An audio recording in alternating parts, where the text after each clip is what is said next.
അങ്ങോട്ടാണ് കുഴപ്പമില്ല, സേഫാണ്. അപ്പോൾ നമ്മൾ എന്ത് ചെയ്യണം? കുറച്ചുകൂടെ കത്തിക്കോട്ടെ, കുഴപ്പമില്ല. ആദ്യം തന്നെ നമ്മൾ ഫയർ എക്സ്റ്റിംഗ്വിഷർ നിലത്ത് വയ്ക്കുകയോ കൈ പിടിക്കുകയോ അങ്ങനെ സൗകര്യം പോലെ ചെയ്യാം. നിലത്ത് വയ്ക്കുന്നതായിരിക്കും സൗകര്യം, കാര്യം വെയിറ്റ് ഉള്ളതുകൊണ്ട്. കുറച്ചുകൂടെ പുറകോട്ട് ഇറക്കി വെച്ചാലും കുഴപ്പമില്ല ഫയർ എക്സ്റ്റിംഗ്വിഷർ, കാര്യം നല്ല നീളത്തിൽ കിട്ടും, നല്ല പ്രഷർ ഉണ്ടാകും. അപ്പോൾ കത്തിക്കോട്ടെ. പറഞ്ഞൊന്നും ഓർമ്മയുണ്ടല്ലോ. ഇന്നും എയിം ചെയ്യുന്നു, അതിനൊക്കെ സമയമുണ്ട്, തിരക്ക് പിടിക്കണ്ട. നമുക്ക് അത്ര ഇവിടുത്തെ അല്ലേ, യഥാർത്ഥ ഇവിടുത്തെ അല്ലല്ലോ നടക്കുന്നത്. അതുകൊണ്ട് പിന്ന് വലിക്കുന്ന ഒരാൾ ആരെ ചെയ്യണം?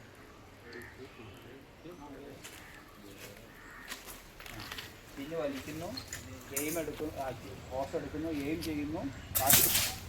ഞാൻ പറഞ്ഞില്ല, കാത്തി ഹോസ് വളച്ചാൽ പിടിച്ചത്. അങ്ങനെ നിന്നാണ് കാര്യം നടക്കുന്നില്ല. അങ്ങനെയല്ല ഹോസ് പിടിക്കേണ്ടത്. ഹോസ് താത്തി പിടിക്കുക. ഹോസ് വളഞ്ഞിരിക്കണം നോക്കുക. ഹോസ് താത്തി എഡ്ജ് പിടിക്കും.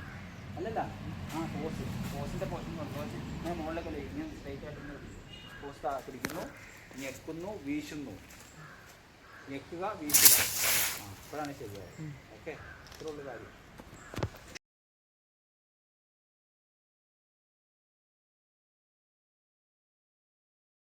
അതായത് പിന്നെ വലിച്ചു വരുന്നു, താത്തി പിടിക്കുന്നു. തീ കടത്താൻ ഉദ്ദേശമെങ്കിൽ താത്തി പിടിക്കുന്നു. തീ കത്തി കടത്തി അവിടെ നിങ്ങൾ പിടിക്കുന്നു. അല്ല, നിങ്ങൾ തമാശയായിട്ട് കരുതണ്ട. തീ പിടിക്കുമ്പോഴേ ഈ പെർഫോമൻസ് കാണണം. യഥാർത്ഥമായിട്ട് തീ പിടിക്കുമ്പോഴേ പെർഫോമൻസ് ചെയ്യിപ്പിച്ചിട്ടുണ്ട്. കുറച്ചൊക്കെ കത്തിക്കോട്ടെ, കുഴപ്പമില്ല. കുറച്ച് താത്തി പിടിച്ചിട്ട് ഞെക്കി അത് നിങ്ങൾ ആട്ടുന്നില്ലല്ലോ. എന്താണ് തീ അങ്ങനെ? അതാണ് അത്രയും പ്രഷറിൽ വരും തീ. അതുകൊണ്ടാണ് ഞാൻ പറഞ്ഞത്.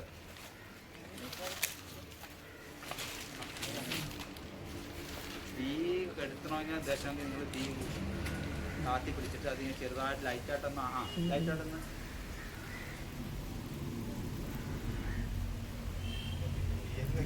അങ്ങനെ തീ കെടൂല. അല്ലല്ല, മതി അടച്ച് പിന്നെ